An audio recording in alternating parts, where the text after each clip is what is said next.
Hansı kafeyə baxırsan, ofisant qız tələb olunur. Hansı mağazaya baxırsan, satıcı qız tələb olunur. Nə oldu ala, ölkədə elə hamısı qız istəyir işçi.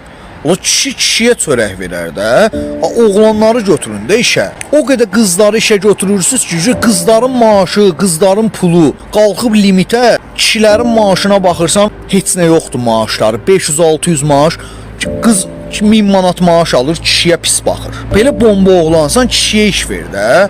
Ofisant kişini çağır işlət, satıcı kişini çağır işlət. Amma sənin məqsədin bilirsən nədir? Sənin məqsədin odur ki, qız gəlsin, ofisant işləsin, orasını burasını açsın, klientlər də gələndə o qızın dalına baxsınlar. Sən güya o qıza çörək pulu verməyə çağırmısan ki onu. İşçi qız götürməyinizin səbəbi odur ki, ölkədə o qədər yanıq var ki, bilirlər ki, ətir satana qız götürürlər. Ətir satana oğlan götürdü, oğlan satanmaz o ətiri, satar.